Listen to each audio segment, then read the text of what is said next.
If you moved to a new country today, who would still be in your life a year from now? That was a thought I had when I first moved overseas.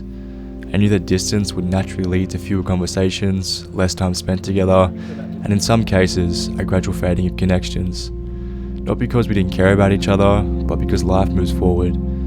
People have their own routines, friendships, relationships, and commitments that take up their time. I never assumed that my closest friends would remain exactly the same when I left.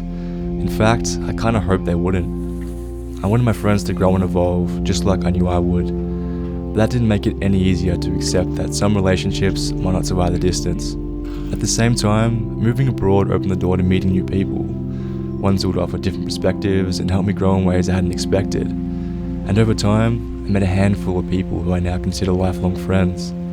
The funny thing is, the time I've spent with them is nowhere near as long as my childhood friends.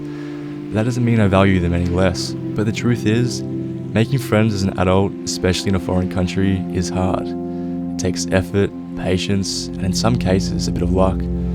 It's not like when we were younger, where friendships naturally happen through school or sports or mutual friends. When you're in a new country, especially one with a different language, it can feel like starting from scratch. There were moments where I deeply missed the comfort of my old friendships. I missed being around people who just understood me, where I didn't have to explain myself or adjust my personality to fit into a new group. Even though I met some amazing people abroad, I sometimes felt I could never be the truest version of myself, and it could be frustrating. After a year living away from home, I've learnt this. Friendships don't have to last forever to be meaningful. Some people are in your life for a short period, but that doesn't make their impact any less valuable. I used to think that friendship had to mean years of shared history, but now I realize that you can meet someone for just a few months and form a connection that's just as deep, just in a different way. The value of a friendship isn't always measured in time. It's about the impact someone has in your life, whether they've been in it for a few decades or a few weeks. That said, moving abroad has also made me appreciate my old friends even more. The people who have known me for years, the ones who have seen every version of me, understand me in a way that no one else could.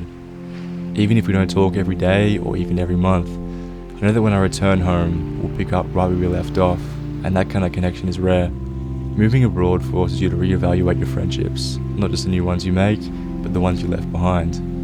It's easy to think that the best relationships are still waiting to be found somewhere out there in the world, and sometimes, yes, that's true, but I've learned that people who truly matter will always find a way back into your life, no matter how far you go or how much time passes.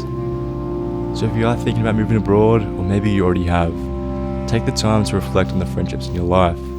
Some will change, some will fade, and some will remain as strong as ever, and that's okay, because in the end, it's not about the number of friends you have, it's about the ones who truly understand and support you, no matter where in the world you are.